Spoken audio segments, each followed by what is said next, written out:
For the most part, I'm not an advocate of pointing blame. My thought is that you shouldn't blame people for failures that you yourself have earned.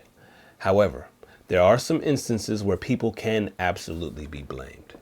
When small corner stores and shops in crime-infested areas have to charge a lot more for their products than you might find out in safer neighborhoods, someone can be blamed, and usually it's not the fault of the store owners.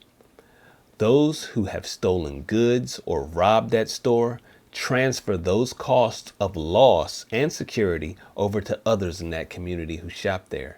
They're the ones who ultimately raise the prices and send many businesses out of the community, never to return and leaving no alternative places to shop. When things go dangerously wrong, or someone is killed or harmed physically, then someone can certainly be blamed.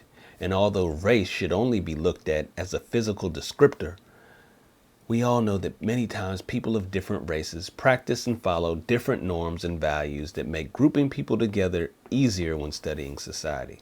So if we're going to consider placing blame on anything like racism, ageism, sexism, or otherwise, we certainly must first consider culture. I've lived in mixed neighborhoods and in fairly segregated neighborhoods as well. At a young age, I experienced being the only black kid for miles. My thoughts and feelings about how people viewed me while living in middle-class black neighborhoods were very different than they were when I was the mostly white middle-class neighborhoods, especially when criminals came into the neighborhood and were observed doing things like breaking and entering. What difference did I notice in my feelings? It actually wasn't just about the people or the community around me. It was about my own fears. My assumption is that other people share these exact same feelings. Those feelings are that in mostly white neighborhoods, when blacks are seen doing crimes, I, as a black neighbor, am probably more susceptible to suspicion than my white neighbors. This is a reasonable assumption. The same as it would be if it was a majority black neighborhood and multiple white criminals were seen doing break-ins there. Whites would of course be more susceptible to suspicion if that were the case. Now this seems like it should be common sense, but of course there's always going to be someone who argues based on their emotions rather than on logic and reason. So in the past several years, groups like Black Lives Matter and other protesters have been blaming the police, the government, and a history of slavery in America for the loss of black lives in black communities. Unfortunately, they have rarely addressed the larger problem, which is elevated violent crime rates.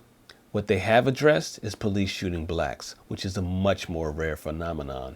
What people have not been doing is considering how crime brings young black males into contact with police officers more frequently than any other descriptor or any other reason. And this is where we can get into blaming people. As an adult, in one of the majority white neighborhoods that I mentioned, when it was found out that a couple of black teens had been breaking and entering houses, a slight concern for me became my teenage son. Why? Because I had on multiple occasions been informed about the demographics of the individuals who had been doing the breaking and entering. Note, it wasn't simply that those individuals were black. One factor that many people don't think of is sex. The fact that they were young males was also a key component. Young males are much more likely to engage in deviant behaviors like break-ins. I certainly wouldn't have worried one bit if I had a black teenage daughter. This shows that race alone isn't the issue. This should be how people move away from blaming everything on racism. If it were racism, I wouldn't have lived in that neighborhood, and people would be worrying about black senior citizens, the black middle-aged folks, as well as young black teenage girls, and even toddlers. But that's not the case, is it? People worry about young black males for a reason, because all too often, they're the ones engaging in some fairly threatening and oftentimes frightening criminal behaviors. Young black males are disproportionately more likely to commit homicide and to be the victims of homicide. Black males between the ages of 15 and 34 are the only group in that demographic that have homicide listed as their #1 cause of death. Now, black males make up about 6% of the U.S. population, but about 50% of the homicide victims.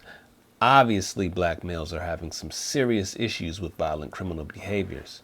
And of that 50%, about 95% are killed by other black males. So this means that both the victims and the killers are both black. Black males who commit gun crimes against another person of any race do so at a rate that is almost 8 times higher than whites. Blacks commit homicide at almost 11 times the rate of whites.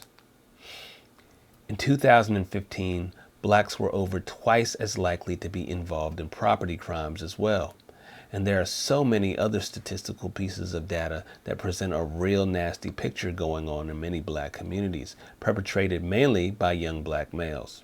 So what are the ramifications for all this? Well, first, it makes sense that people would look at young black males with suspicion and with some amount of fear. As I said before, if it were young white males who were overwhelmingly responsible for the amount of property crimes and violent crimes in America, they would probably be viewed the same way. It's for this reason that I've suggested to people that they start looking at behaviors along with race, age, and of course culture. If the behaviors of even a small amount of a certain demographic make a huge dent in the amount of crimes happening in America, it's logical for people to stereotype that group or to have poor views of that group. After all, stereotyping is a natural thing for human beings that work as a mechanism of survival or natural selection. We all should know that people are going to have to make judgments based on incomplete information about one another. Every one of us has to do this on a daily basis. The economist Walter E. Williams explains this to an audience using a tiger as an example.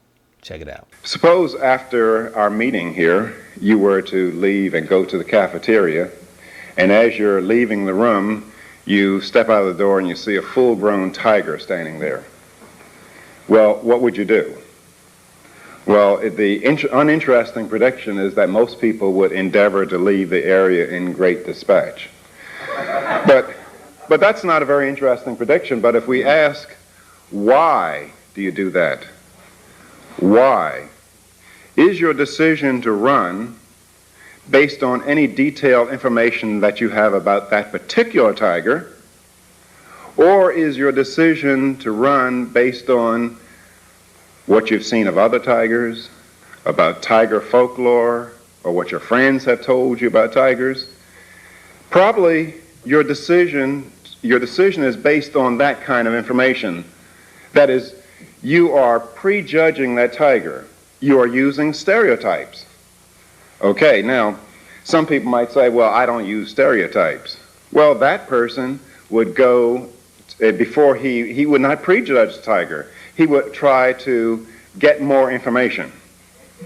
And he would go up to the tiger saying, here, kitty, kitty, try to establish whether he was friendly or not, and then only then, if he behaved in a menacing fashion, then the person would run. But most people make a quick calculation. They weigh the expected cost of an additional unit of information about that tiger versus the expected benefit, and you just find out that the expected cost exceeds the expected benefit, so they don't search for any more information. So you have to be kind of careful if you said that that person was behaving that way because he did not like tigers.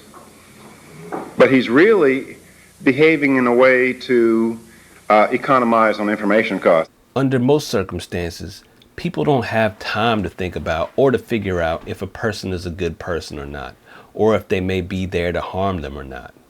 And as Dr. Williams just pointed out, we don't know if someone is racist or not under these circumstances. Their fear or apprehension towards a person or persons are going to have to be based on the limited information that they do have about that individual and individuals like him. But that's not racism. So all this is to say that you can blame someone for these responses. Using Dr. Williams's example, you can blame all the vicious tigers for people being frightened of the harmless tigers. Young black males who are engaging in violent behaviors or who are engaging in property crimes, stealing, breaking into homes, armed robbery and such, can be blamed for people, even black people, having such a poor view of black males who they do not know but who fit into that same category. These responses are simply human nature.